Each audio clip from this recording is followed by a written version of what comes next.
there's no one-size-fits-all approach for innovation, that every organization is different. It has different goals, different culture, different kind of resources that can be put forth. Its footprint across the globe is different, the kind of talent that it uses, its appetite for risk. All those things figure into the innovation model that you might drive. And so one of the biggest things that any manager who's interested in setting up innovation to do is to understand what are the models that are out there and how they can help you and how they can be applied to your situation. So I've gone into some depth here about various innovation models that I've seen. These are not all of the innovation models I've seen over the course of my career, but here are some very interesting ones, and the continuum that you find. You have technology-driven models versus design-driven models, supplier-based models versus customer-based models, embedded models or skunkwork models where you are working essentially outside of the organization, product-driven models, which is very traditional, but now we're seeing experience-based models, and open innovation models versus closed innovation models. So I want to go into a little bit of depth and explain how these models work so that you can think through, what might work for your organization, and we can reflect on that later.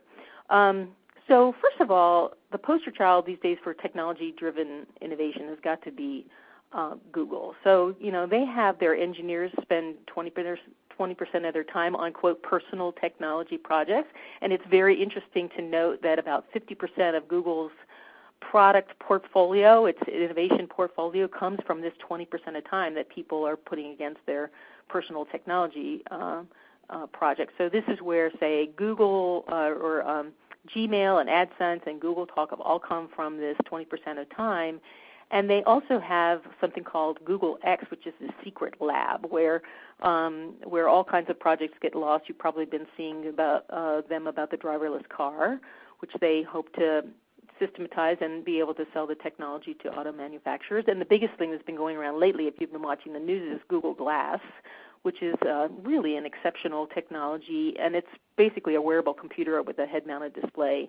And it's rumored to be going to be available to consumers for about $1,500 in Q4 of this year. I know people that are working with beta units, and it's really very exciting to me. They tell me it's going to change the world. So this is great benefits of a technology-driven model, but it's very interesting to see where Google makes its money. So Google's now unbelievably a $46 billion company. It's hard to believe that this company has been born in my lifetime and grown so very quickly, but 95% of its revenues come from its traditional ad and website model, and only 5% come from other sources. So at the same time, they are supported by about almost $7 billion in R&D, about 15% of sales being spent on R&D for these kinds of projects. And so clearly the geeks are having a field day at Google.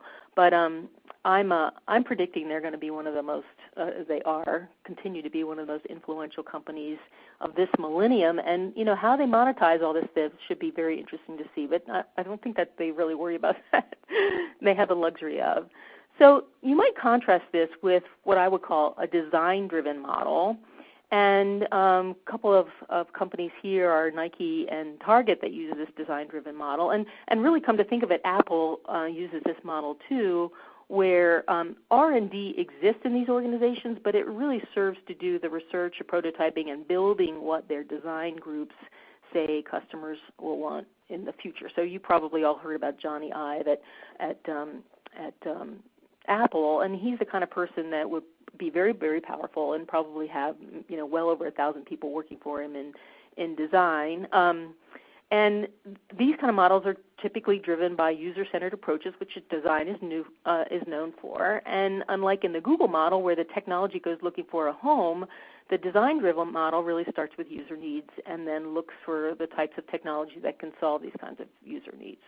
So that's one example. Now, Target has a slightly different spin on this, and that it commissions well-known designers and leverages their notoriety to sell things, Missoni, Mizrahi, Michael Graves, that kind of thing. But this is appropriate for a business that's a mass retailer. So here are two very good examples. You see how innovation model serves the company's brand promises, their business goals, their resources, et cetera. And that's the point that I want to make, is that all these things need to really serve what you're trying to do as a business.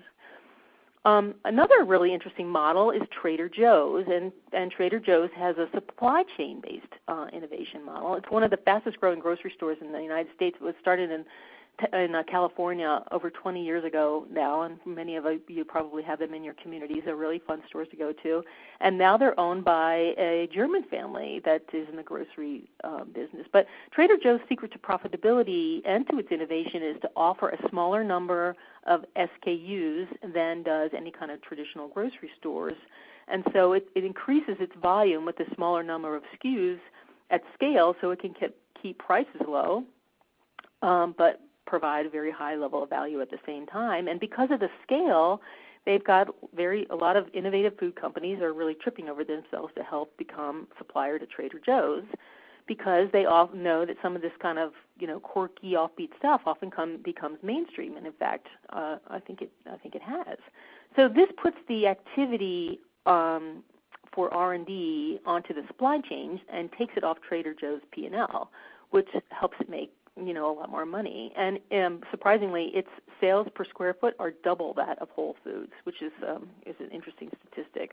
So you take the supply chain-based model and you contrast it with a customer-based model. And my poster child for this is really Boeing, because it's a B2B model. Those of you out there in the audience that are in B2B companies may want to pay particular attention to this, as Boeing has broken down within its customer group all the different stakeholders that are interacting with its offering, and it has lots of examples of innovation going on in this model, because they've really broken down how to serve these various stakeholders. So, for example, for passengers, there's great new ceiling height in this plane, big windows because of the alloys that are being used. They allow for larger windows, more comfortable seating, that kind of thing. The pilots and crew are getting all kind of state-of-the-art cockpit systems for safety and ease of use. And the maintenance crew have these very interesting supply chain solutions now that allow the plane to sense when a part is going to go bad and know where that plane is going to be rolling into, where that part can be replaced, which is pretty amazing for uptime, keeping things going. And for the fleet managers that run these planes in large airlines, there's a lot of different kind of maintenance programs and analytics to understand how the fleet of planes is operating. And then really for the airlines themselves, they have more uptime, they have happier customers, they have more security, they have lower fuel costs because the plane is 20% lighter. And they have a business model that really doesn't require so much capital, because they can lease the planes, engines, and outsource so many of these costly non-core activities through Boeing. So this is a great model for B2B companies to consider. Of course, it's not easy. Of course, I've led a lot of workshops for B2B companies that do this kind of work, and it's never easy for the organization to be thinking of all these different customer types and optimizing their offering. But I think this is a great example of how that can be done. Another example I want to talk about is the embedded innovation model. This is where the day-to-day work of innovation is taken on by the people that are actually working on things day to day. And these models are really great if you want to drive incremental innovation. And the reason I show Toyota here is because their lean processes, or their Toyota production systems processes, are renowned for helping teams be able to drive efficiencies and produce innovation really at the team level. And there's a very, very interesting thing going on in the United States right now with GE. GE Appliances was trying to sell itself and couldn't find a buyer. And so they decided that they're going to have to, take the division back and really try to remake it. And so through using these Toyota processes, they completely redesigned all their lines of appliances. They put $1 billion into a place called Appliance Park, which is in Kentucky, and completely, redesigned, sourced, and manufactured all in one time using these lean methods, and have been successful at bringing back this division that they thought was, going to be lost, and they were ready to get rid of it. So you see many of these kind of models in businesses where innovation is everyone's job. These are two great examples, but practically speaking, these types of models often don't have great yields unless they're in the kind of mode I've talked about. And a lot of reasons is because I think it's because the underlying dependency is on the current operating model, which is one of the biggest constraints for innovation. So it's hard if it's everybody's job, and oftentimes it needs leadership in order to work. So sometimes, and on the opposite end of the spectrum, companies build these skunkwork models. And the story of Nespresso is really very interesting here. A lot of people think of Nespresso as a new business, but actually this is a business that's been around for 25 years. And it's only been in the last 10 years that it has seen worldwide growth. And it's now about a $3.5 billion business for Nestle across the world. So when the whole thing with coffee started happening, many, many years ago when Starbucks was just coming online and so forth, Nestle recognized that gourmet coffee was going to be big, and so what they did was they licensed this machine from the Patel Institute in 1974, and they initiated skunkworks. And it was the first time they had a machine and coffee modules and things like that were a major departure from Nestle's business model. And to make a long story short, during the first 15 years, they got almost everything wrong about the systems. They were trying to sell the machines directly. The customers they pursued were the wrong customers. Their channel strategy, nothing was working until there was a fellow named John Paul Galliard that came along.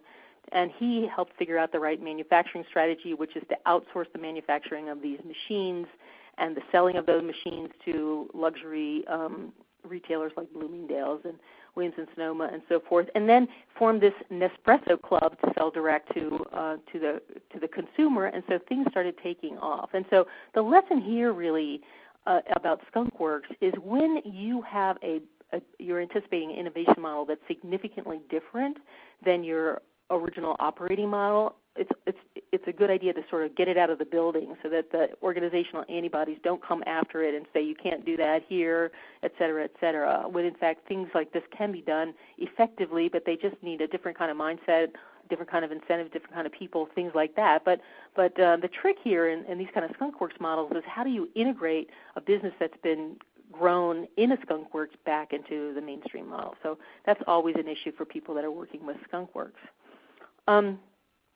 Yet another model we have to look at is the product-based model versus the experience-based model. You've probably been noticing that Samsung's making huge strides all over the globe with a lot of its consumer electronics categories, especially their mobile devices, which are in the forefront now, especially the Galaxy that's running the Android system. And interestingly, these product lines constitute about 71% of the company's operating profit. So very much product-focused.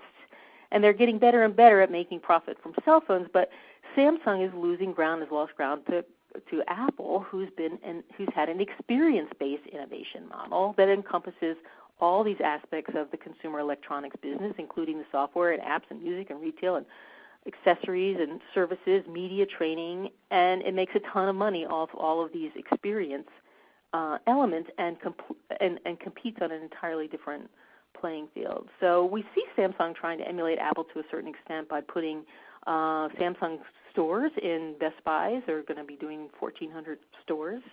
And I'm sure they're hoping to have more control over the experience and being able to explain the benefits of their electronics. But I think the whole landscape of the experience-based model is much more profitable and much more interesting. But, it points up a very interesting leadership question, which is that Steve Jobs was very instrumental in setting this experience-based vision up and enabling it across the organization, which was very grandiose and very long in coming and required a lot of resources and different kinds of thinking. And you just wonder, does Samsung have any the same sort of leadership, or Dell? Dell's another company that's in a moment right now, or maybe even Sony. So product-based model versus experience-based model is very different and requires different resources and vision and so forth.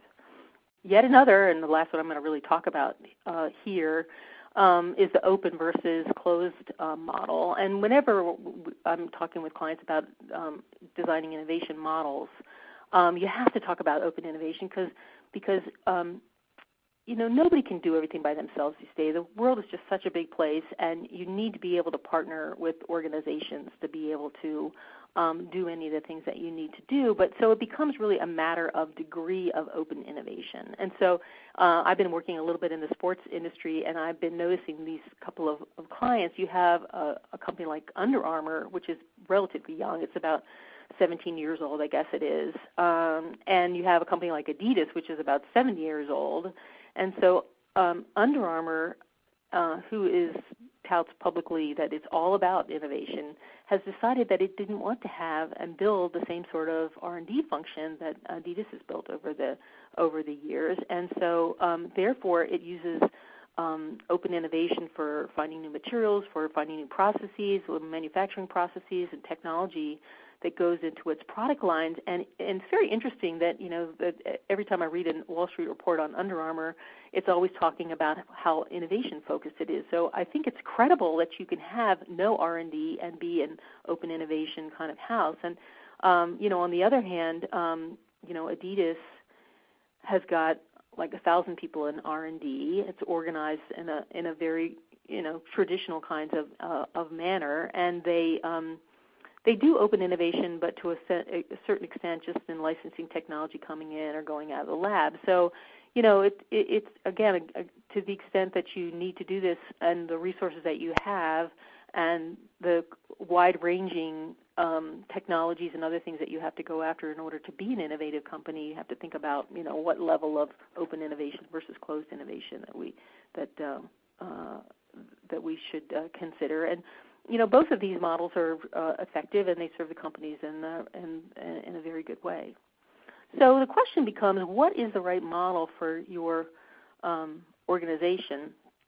And in order for you to understand this, you really have to dig into some of these models and understand how they can be applied in your own environment to say, what would be good or bad about them or how you want to optimize them. But I want to put forth one idea that's very interesting. Many of you think of P&G as the poster child for innovation, which it is, but they have many models running through what their company does. They have traditional R&D, the science of making molecules with all their chemies that they have. They have a very big, very well-organized open innovation effort called Connect and Develop that's got arms and legs all over the United States, probably 200 people that are assigned to working with it one way or the other.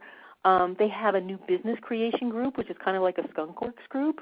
And what they do is they take all the weird stuff. They work on all the weird stuff that doesn't fit nicely anywhere, and they work on it and get it sort of up and running and validated and viable, and then figure out what to do with it after it's grown to a certain extent.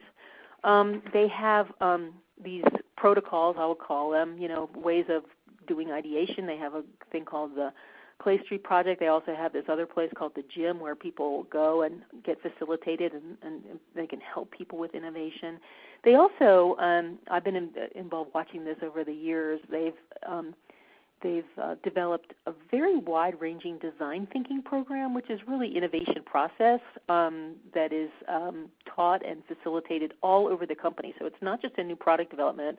They're using innovation in this process to drive all kinds of things in supply chain, in R&D, in marketing, in places that you wouldn't necessarily think about being, in innovation, IT department, for example, those kinds of things, just so people can have an innovation methodology and they can drive a culture of innovation across the organization. Plus they have a venture fund when they need to buy things. Like they bought the company called MD VIP. They first made a little investment in them, and then they thought it was very interesting, and they decided to buy all of the company. And now that's like the fastest growing thing that's going on in P&G right now. So this is a really good example of how when you understand all these models and how they work, you can apply them to different kinds of places in your business where they can be effective. And so there's no one-size-fits-all, and you see here that you can have lots of different models running simultaneously.